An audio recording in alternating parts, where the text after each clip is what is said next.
We begin our conversation this morning in West Africa looking at Ghana. In a bid to curb Ghana's economic crisis, Ghanaian authorities on Monday, the 5th of December, asked investors to exchange around $9 billion in domestic debt for new bonds. Now, this is an order to ease a crunch in payments as the government negotiates an IMF bailout as it faces its worst economic crisis in decades. Ghana's Finance Minister, Kenneth Ofori-Atta, said that the debt exchange, which began on Monday, would seek to exchange around 137 billion cedis, or $9.7 billion in current debt for 4 new bonds maturing between 2027 and 2037. Inflation is running at more than 40%, and the national currency, the cedi, has lost 50% in value this year, helping to push up debt by $6 billion in 2022. Now, as part of IMF negotiations, Ghana's government is seeking to make its debt more sustainable after facing warnings about the risk of default. To make more sense of this, we have editor and public affairs analyst Wilberforce Asare, who joins us all the way from Accra, Ghana. Thanks for joining us, Mr. Asare. First of all, help us understand what this means. What is the government trying to do here? So over the last 6 or 7 months, our economy has struggled, and that has meant that the bond markets have been underperforming.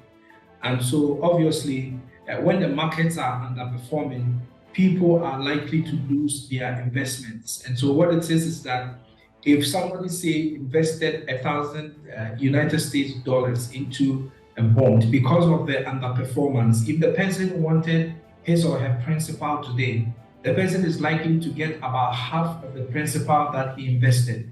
And that means that there is chaos in the market. So to avert that, the government has decided to introduce a domestic debt exchange program. Now, essentially, this exchange program is saying that for every person who is a bond holder, leave your money at the bank or with your investor for the whole of the year 2023. And at the end of the year 2023, you will get no profit margin or interest as far as your principal is concerned.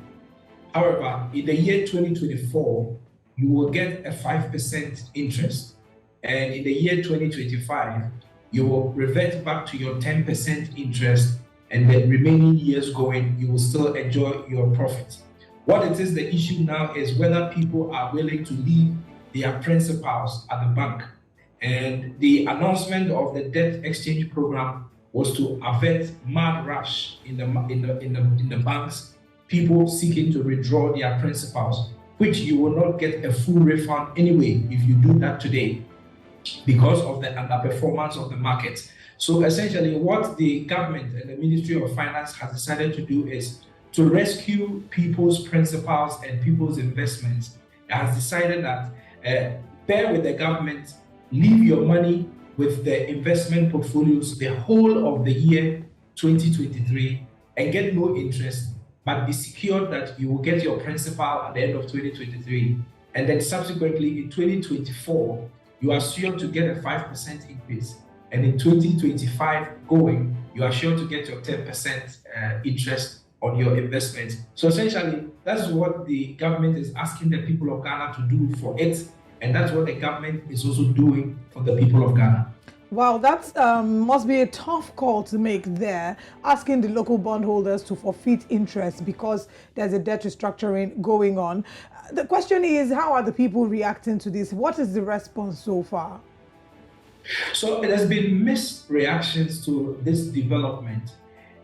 There are major stakeholders in the country, and they are the economic stakeholders, the banks and what have you.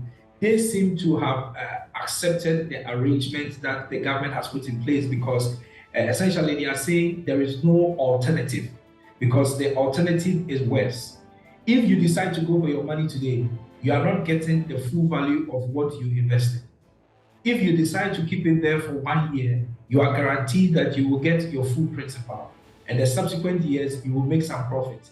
And so it appears that there is no alternative now to this domestic debt exchange program that the Akufo-Addo administration is introducing. And so when it comes to the financial sector, most of the rhetoric there has been supportive of the action taken by the administration. However, the opposition in the country have rejected it and are trying to call it a haircut, that investors are getting a haircut, which is what is the balance that is used in the economic world. But the government has resisted and said that this is not a haircut, it is an exchange program, and it is because of the circumstances that the economy finds itself. Again, we are told that it's one of the conditionalities that the International Monetary Fund is giving to Ghana before it offers Ghana a respite in the $3 billion deal that Ghana is seeking. Essentially, the IMF wants Ghana to have an effective debt restructuring portfolio, and that is what will guarantee the IMF giving us a program. Now, notice that this is domestic debt restructuring. We haven't come to the international debt restructuring, and that is something that the government is currently negotiating with its creditors on the global market. And so there is more to come in the space because even though the domestic is more important because you are thinking about the security of your interior, the external, which is the international creditors, is also important because they bring you more, or they give you more money in terms of the money that you use for all the developmental projects that we have seen in Ghana. So there are difficult times, but the government is hosting them. The government is giving out a posture that looks more positive, indicating that they believe that they can rescue this situation in not so distant a future. So that's the reactions. It's been mixed from the various divides as far as the economic situation in our country is concerned. Well, this is, maybe more than the 5th or 7th or even more than 10th time that Ghana is seeking an IMF loan. Other countries always have, some level of nervousness when reaching out to the IMF. Is this the only option that Ghana has at this point? Is there any other way to go about this for Ghana? Well, so apart from going for the IMF bailout, which will give you renewed credibility on the capital market, the only other way out for the country is to shore up its internal revenue generation.